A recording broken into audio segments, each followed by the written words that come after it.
Welcome to part 16 of this series, the Roman Empire and the Holy Land.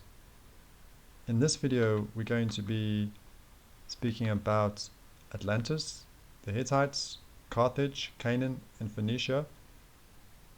Please look for the first comment below if you'd like to see the timestamps, if you want to jump to different places if you can't watch the video, the whole video. We're going to start with Atlantis and go to this YouTube channel called Brite Insight. Now, if you haven't seen this, it's definitely worth watching. It does a very good presentation for Atlantis. And could the legendary civilization of Atlantis been in Africa? And he speaks about this amazing structure known as the Eye of the Sahara. Let's go to a bigger picture. So, a very amazing structure if it comes back to us. So, yeah, an amazing structure in Africa, and the scientists are going to say it's like a naturally formed structure, but he goes and does a very in detail presentation to connect this to Atlantis. Could this be the mystery Atlantis? So definitely worth watching, and he does lots of very other interesting videos. This one also was interesting about the rivers in the middle of the Sahara Desert. So definitely worth checking out this channel, Bright Insight. When you realize Sahara proves a great flood actually happened. So many interesting videos, but this one on the Sahara and the Atlantis was caught my eye because I wanted to bring this up because could it fit into our picture and help with our picture? So let's go to the map of North Africa. So we've got this mountain range called the Atlas mountain range, and this is one of the details that he puts in the videos to link this together, because Atlas is one of the characters in the mythology. So we've been doing a lot of mythology in these recent videos. But if we go to the page on Atlas, there's an alternate variation where Atlas is the first king of Atlantis, and it tells us also that that he was a king of Mauritania and the land of the Maori, and we spoke about the Maori in the previous video. So we could be saying Atlas was the first king of the Medes in Mauritania, if that source was true. So this is one of those things that he uses because Atlantis named after Atlas. So the fact that we have this mountain range in North Africa called Atlas, and then you've got this structure. Let me show you on a map roughly where we're looking. So this Eye of the Sahara is roughly in this region here, and it's saying, could this be Atlantis? And then you think about the Atlas mountain range, and obviously you've got the Atlantic Ocean. So you can see how you've got these basic connections, but he goes in much more detail. So why did I want to speak about this? Because remember how we were speaking about the Hittites, and we've been told that the domain of the Hittites was in the modern day country of Turkey in the east, but we're looking in the west for the the domain of the Hittites. So I wanted to just do a few things in this video to try to strengthen what we have here looking in the west.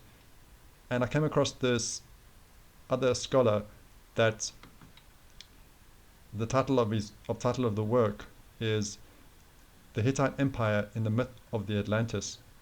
So this was interesting, and we're not going to go through it. I just thought the title was interesting, but I'll give you one of the main reasons why the scholar says this. So we're going to go here to point 6. The Atlantis was an empire which was very strong and dangerous for Greece and Egypt.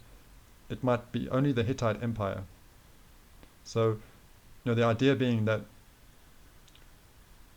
if it's true, this legend of Atlantis, that it was a great power, a great empire, a threat to Greece and Egypt, could only be the Hittite Empire that could be that great power, because we did speak in the earlier part of the series about this great rivalry with the Hittites and Egypt. And let me just show you where this is coming from, what it's based on. That is from the from the sources. So we'll just read this part here. So it says, "For it is related in our records, once upon a time your state stayed the course of a mighty host, so a great power, which starting from a distant point in the Atlantic Ocean." So there's a great power in the Atlantic Ocean, towards the Atlantic Ocean, and it said it wanted to attack the whole of Europe and Asia. So there's legends of Atlantis being a great power, wanting to conquer Europe and Asia and Egypt. And that's what this scholar is saying, that surely only it could be the Hittite Empire that was that threat and that power. So very interesting. And I just wanted to say, sometimes it's just nice to share just what other scholars are saying and what they're thinking. But you can see how that could maybe be important for our picture, because putting that together with Brite Insight's investigation, could the Eye of the Sahara, this very amazing structure, be Atlantis? And we look at where that is in West Africa, and now the scholar is saying, could this power towards the Atlantic, this mighty host, could it be connected with the Hittite Empire? And then we see how we've got it here in the West, the Hittites, just to show that this could come together and it could make sense.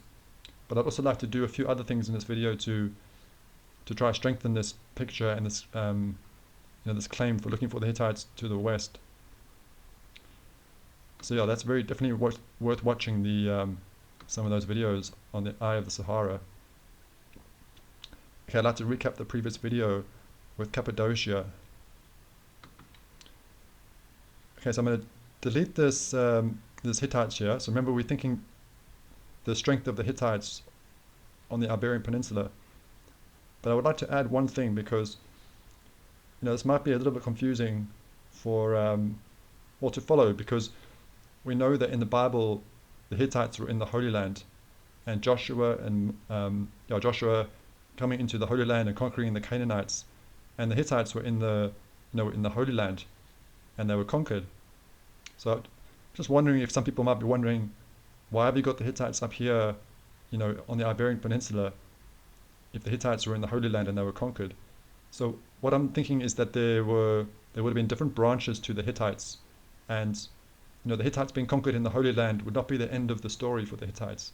That there were other branches, and they were still powerful after after Israel came into the Holy Land, and maybe that could make sense thinking about this about the Hittites here in this region, that there was still a threat for Egypt after Israel were in the Holy Land. So that's what I'm thinking about, that there's different branches to the Hittites. Okay, so I'm going to delete that, so just remember that's supposed to be there. And please watch the previous video if you haven't, to know why I'm about to bring Cappadocia here, because I can't explain it all again. It'll take, well, it won't take too much time. I don't want to say it like that, but that's kind of not fair on people that have watched the videos, to go through it all again. So please watch the previous one to see why I'm putting Cappadocia here. But I will have to kind of recap a little bit to say what we're doing here. Okay, so if we go to this map, this is a map of Asia Minor. Wait for it to load. Okay, so this is a map, let's say mostly of the country of Turkey that we know today. But what they've done here is they've put the ancient kingdoms on the map. So if we say, I would like to learn about ancient Cappadocia, where was it? Then you say, okay, here it is. So, but what we're saying in that previous video, is this kingdom of Cappadocia really in the west on the Iberian Peninsula? Because Cappadocia would have been very important to the Hittites, to the realm of the Hittites. But remember, we had the Hittites over here, and putting forward the theory, was Cappadocia really here, based on what we were saying in the previous video. So I'd like to give a few more details that could support this. So I noticed on this page, one of the regions of Cappadocia was called Catalonia. So if we go to the region on Catalonia, now it doesn't tell us what this means, and just as a layperson, as a amateur, and I would like to say something about that in this video as well, but could it be land of the Cata? That's what I'm thinking. But notice it says not to be confused with Catalonia. So it says don't confuse this with Catalonia. So let's go have a look at Catalonia. Now Catalonia is it's in Spain, so it's on the Iberian Peninsula. Here it is highlighted here, this region of Catalonia. Just in case you don't know, you haven't never heard of it before.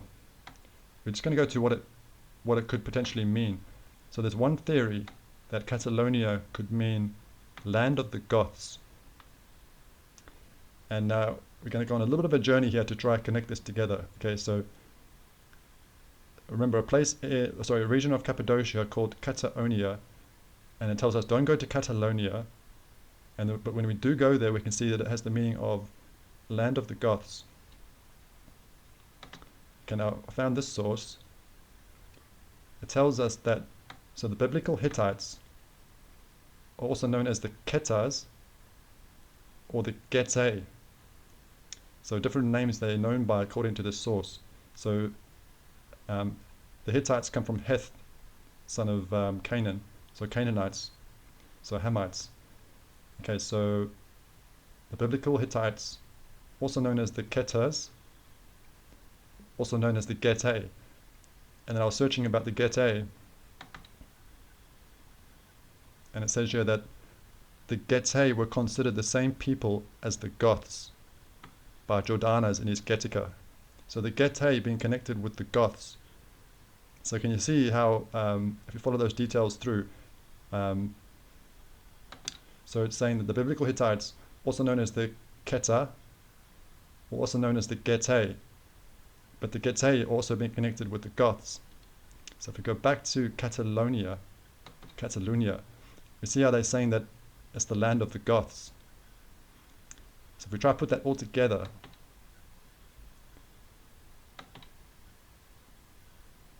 if we think about Cappadocia, so we know Cappadocia is important for the realm of the Hittites. And we have a region in Spain called Catalonia. And it's saying that Catalonia is known as land of the Goths. So let's go to a map of the Iberian Peninsula that we're using. So a region in Spain called land of the Goths, but we can see that's also connected with the Getae. So you could say land of the Getae. But when you see this source, it tells us that the Getae are being connected with the Hittites. So very interesting if you follow those thread of details, that Catalonia, you could say land of the Goths, land of the Getae, or land of the Hittites. Just to strengthen that, what we were saying, could this have been the realm of the Hittites with Cappadocia? So yeah, that's a very interesting thread. And as we go and find more things, we'll try show more things to support what we're putting forward. And there's another thing in this video to actually maybe strengthen that, which we'll speak about. So that's interesting for Cappadocia, and obviously it's very important because, just thinking about the idea of dominoes. If one domino falls, we know all the dominoes can fall.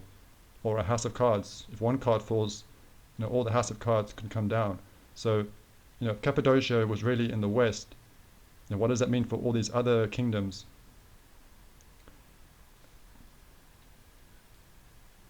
And I'm trying to make sure I get my east and my west right in this video, because that was a bit embarrassing for that video. I think my brain was very tired. Okay, let's go to the next part.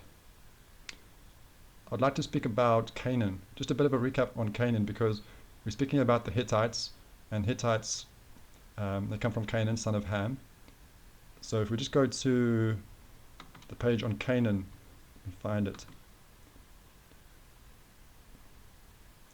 So we've got, let's say, 11 sons of Canaan, and Sidon was the firstborn. And then we see here, look, Heth with the Hittites.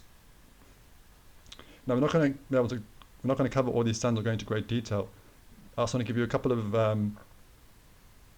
just a bit of like a recap of some things we said about Canaan. And the interesting thing was from the book of Jubilees. It told us that Canaan seized Palestine wrongfully. If we go to the map. So according to the book of Jubilees, the Canaan was supposed to inhabit West Africa. This was his portion towards the Atlantic, so West Africa. And the book of Jubilees says that Canaan saw the land of Shem, and he would rather live in the land of Shem. And then we were saying earlier on in our on the platform on the channel, if that's true, why would Canaan look here, at this land, and then choose to go towards the Middle East and live here?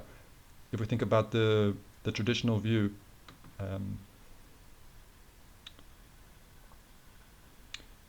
so we're told that this is the origin or the land of Phoenicia, and the Greeks referred to the land of Phoenicia as Canaan. Some of the sources tell us that you could do those words interchangeably for the land of Canaan, also the land of Phoenicia. But there's Greek historians that told us, according to the sources, that the origin of the Phoenicians was the Erythraean Sea. Just in case you haven't been watching the channel from the beginning. So the Erythraean Sea, is this region here towards the Indian Ocean. So those Greek historians saying that the origin of the Phoenicians towards this region, we've been told that the origin of the Phoenicians is here. So just like some simple things that come to my mind, if this really is the origin of the Phoenicians here, and you can see the proximity to the Greeks, surely the Greeks would know that this would be their origin because of the influence between those two civilizations. But I also want to say something about traditional. I want to be careful how I use that word, because when I say this is the traditional view, like if we look at a map and say this is the traditional view of the Assyrian Empire, I think I must be careful how I use it, because there's nothing wrong with that word traditional or established. There's nothing wrong with that to if you think, if you class yourself in the traditional view, or I don't know how to explain it, but there's like a growing trend towards like anti-establishment. If you think about like the news, like mainstream news, there's a growing trend for people obviously looking for alternate media. And so let's say that you're like looking, let's say you're someone that's you're against the mainstream, like a mainstream news. So when someone else says that they're against it, you can be drawn towards it. I'm not sure if it's making sense what I'm trying to say, but when I say this is the traditional view, in the way that I phrase it, I might be saying that I'm against it, like I'm always against the traditional, and it's not actually. There's nothing wrong with the traditional. It's I would say it's like a safer place to be. The traditional, the established view is supposed to be a better position because obviously it's based on tradition. It's got a long history. It's supposed to be based on expertise. So a lot of what we do on this channel is actually, kind of going against the traditional view. But I think unfortunately it is that way because of the nature of the world that we're in, because of the lies and the deception and the deceit. We are kind of going against the traditional or the established view. And I was having a discussion on one of the previous videos with one of the viewers about it, that this is an amateur investigation, and I think you have to remember that as you're viewing it, that you are watching an amateur production, and you kind of like taking, I want to say like not like a risk, but you've got to weigh up what you're watching and you're hearing, bearing in mind that it's by an amateur. And also I think even Brite Insight sometimes says something similar, that why is it being left up to him as an amateur researcher, scholar, to be finding these things? Where are the experts? Where are the scholars? And so yes, that's kind of what I wanted to say, that I want to be careful how I use that word, because I don't want to speak too much. I've gone off track already, but hopefully that kind of made sense. There's nothing actually wrong with traditional or established, but unfortunately, maybe I think we've been let down a bit. But yeah, I've kind of gone too far off track there. Okay, so Canaan seizes Palestine wrongfully. The union of Canaan and Tyrus. That's what I wanted to speak about. So there's very interesting traditions here on this page. It tells us about Ethiopian traditions of tribes in Ethiopia coming from Canaan. So very interesting if you'd like to read this. But I'd just like to recount this Persian historian. It says that there was a union between Canaan and Tyrus, and that she bore him the blacks, the Nubians, the Fezzan, the Zanj, the Zagawa, and all the people of the Sudan. So Canaan being connected to the Sudan. So yeah, this is kind of what I wanted to bring up about what I just kind of said as an example. So in our previous playlists, I can find it. I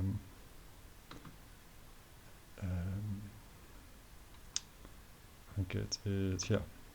We did speak about Canaan and some of these different sons of Canaan. So part 9 and part 10.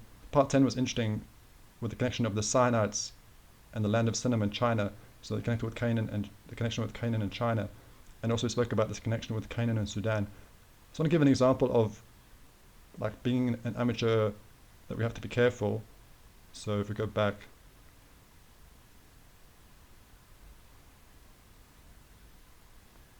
trying to find my page. So we see how Canaan's been connected to the land of the Sudan. Now I was like, that seems to be very similar to Sidon. So Sidon, son of Canaan, and we have this word Sudan.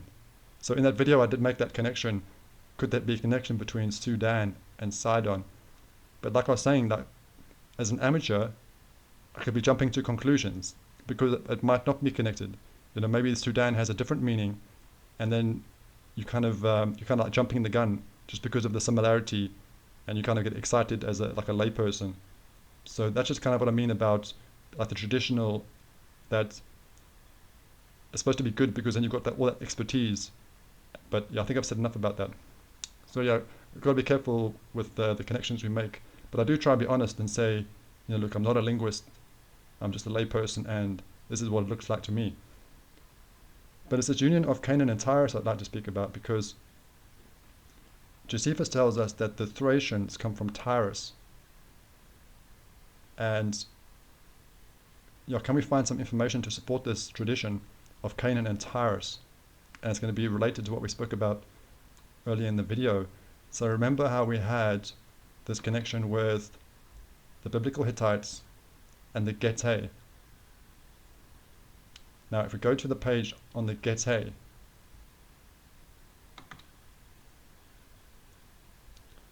we see here that it says that they were a Thracian related tribe. So isn't that interesting? So it's saying that the Getae are a Thracian related tribe.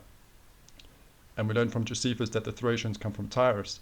So that could actually lend a bit of support to this this tradition from the Persian historian, because you know, it's saying that there's a union between Canaan and Tyrus. So Canaan son of Ham, Tyrus son of Japheth. So now we're looking, is there any evidence, can we find anything to support this union? And then we can see that we've already made this link with the biblical Hittites, with the Getae and the Goths. And then we go to the page on the Getae, it tells us that they're Thracian related. So it could be saying related to Tyrus.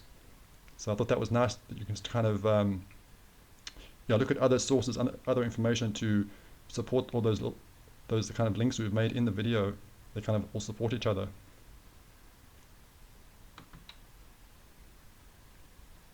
So very interesting that Canaan's connected with being called the father of the Sudan, and those tribes in Ethiopia being connected to Canaan. And so these tribes of Canaan towards Abyssinia and the Indian Ocean. And now we just connect that together with the other thing we said, that some of those Greek historians were saying that the origins of the Phoenicians was by the Indian Ocean, or like the Erythraean Sea. So this being like the origin for the Phoenicians. And the Phoenicians are connected with Canaan. Not sure if we've spoken about that. Don't want to go too much about the Phoenicians in this video. It'll have to be a separate video. But yeah, the land of Phoenicia being known as Canaan. So yeah, very interesting that we have this information of Canaanite tribes, you know, towards the Indian Ocean. And there was another interesting thing here, is the connection with Canaan and Greece. It says that this German historian recorded a legend that Canaan's son, the Archite and the Hamatite, first settled in the area of Greece and gave their names to the regions of Arcadia and Ematia. So this connection with Canaan and Greece is interesting. So that could be potentially like a connection between the world of Phoenicia and the world of Greece. Maybe I have to explore that at another time. So just some interesting things there about Canaan and how it could connect to Atlantis, and also to our picture with the Hittites towards the west. And there's one other thing I wanted to say about you've got to be careful what links you make, because I made another link in one of these videos. I can't remember which one it was. It might have been our video, Can the Bible Help Decipher Greek Mythology? Speaking about that connection between Zeus and Cush in this video. And I spoke about Poseidon. Let me just show you that quickly. I know we've spoken a lot about mythology, but there's another character in the mythology called Poseidon. And I was saying, could that be Canaan, son of Ham? Because we know Canaan has a son called Sidon. So it's another one of those examples of, seeing a similarity in the name. So Poseidon, could that be connected to biblical Sidon? But it's another one of those things we got to be careful, just making links on the similarity of the name. But there were some other interesting things that I said about that, so I'm not completely withdrawing from that, with Canaan being connected to Poseidon, but, I don't know. So, that's what I was trying to say about, you've got to be careful when you're watching amateurs and that you have to weigh that up, what you're watching. The Empire of Carthage. I'd like to finish with this for the video, with the Empire of Carthage. So the Empire of Carthage is going to bring us towards the Roman Empire. That's why I'm kind of moving towards it. So this is the highlighted area for the Empire of Carthage, but the city of Carthage was actually in Tunisia. Just so I can show you. So this is where Carthage was, in Tunisia, North Africa, and we see its close proximity to Italy, to where the Roman Empire is going to be, expanding from. So we can see there's going to be a problem here between, Rome and Carthage, to put it simply. And we spoke about this legend when we were speaking about the founding of Rome and the Trojan legend for the founding with Aeneas. We spoke about the mythology again with Dido, and it says that Dido was the legendary founder of Carthage, and she was a Phoenician queen. So we've got the Phoenicians coming up again. But we're not going to go through that account of Aeneas and Dido, but she's supposed to be the legendary founder of this this kingdom of Carthage. And I just want to show you why I'm bringing this up. It's quite interesting. Now we're going to speak about the wars between Carthage and Greece, because we've been speaking about the Persians and we've did a video about the Greeks. Now we have this this Phoenician Empire and this Empire of Carthage, and there's going to be wars between Carthage and Greece, and it's kind of going to lead into to speaking about the Romans, and it's known as the Sicilian Wars. So this is interesting. We've got wars between Greece and Carthage, but it's happening in Sicily. So just a bit of a recap on that thing we said in that video on Greece, that this region of southern Italy, to the Romans they knew it as Magna Graecia, or Greater Greece. So now we've got war between Carthage and Greece, but it's actually happening here on this island of Sicily. And I'm just going to pick one thing out. We're not going to go through all this history, these Greco-Punic wars, and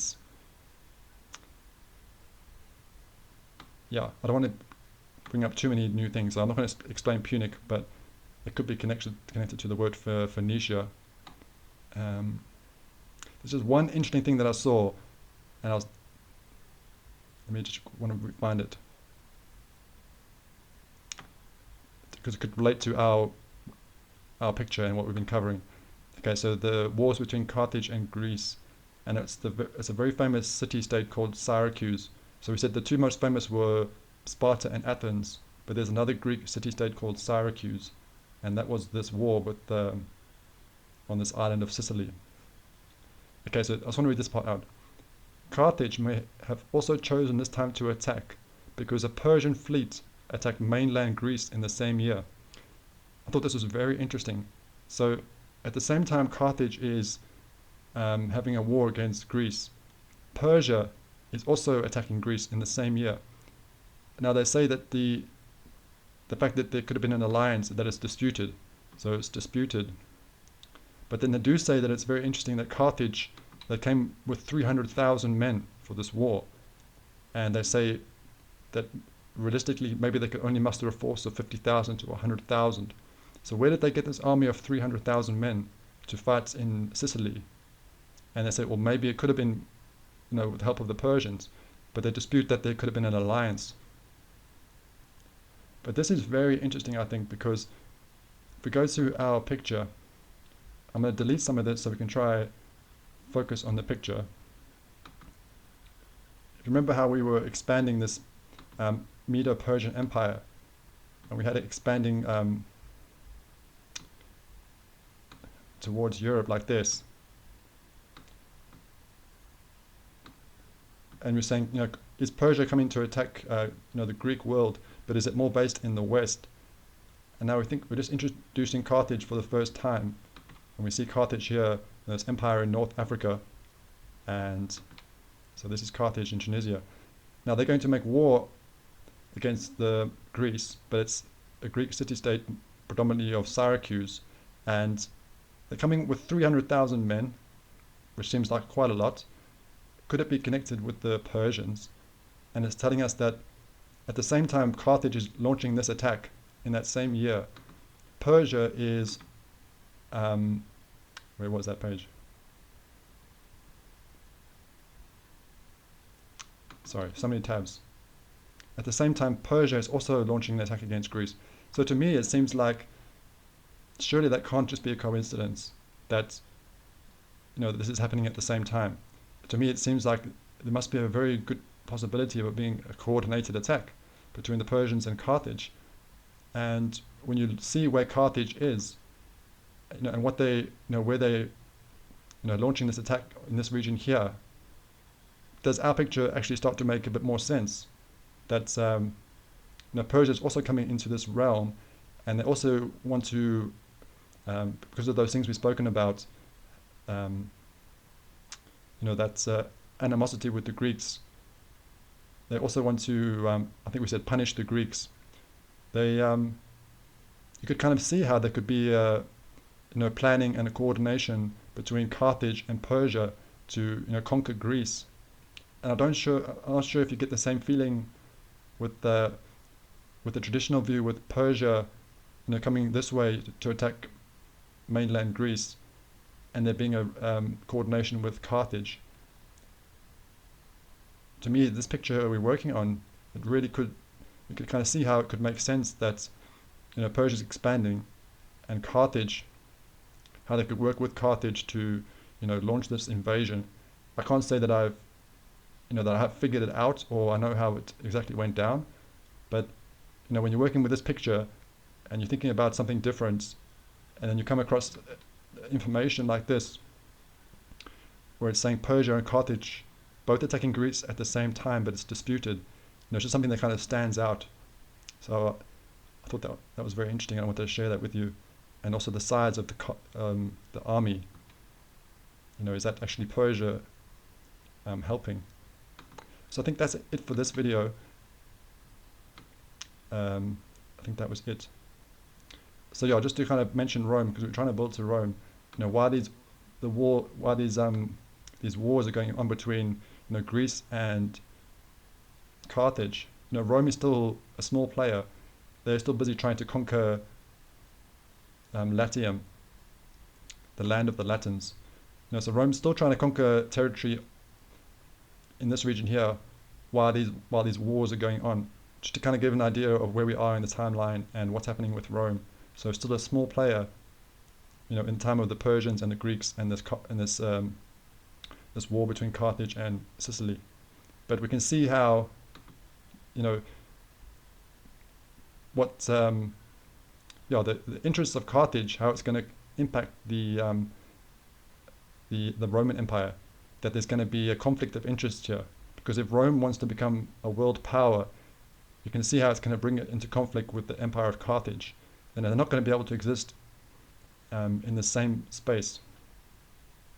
So yeah, it'll be interesting when we start to build up to the Romans. So I hope you found this one interesting. There was definitely some very interesting connections that we might actually come back to with like the Getae and the Goths and the Hittites. So yeah, we'll keep that in our minds.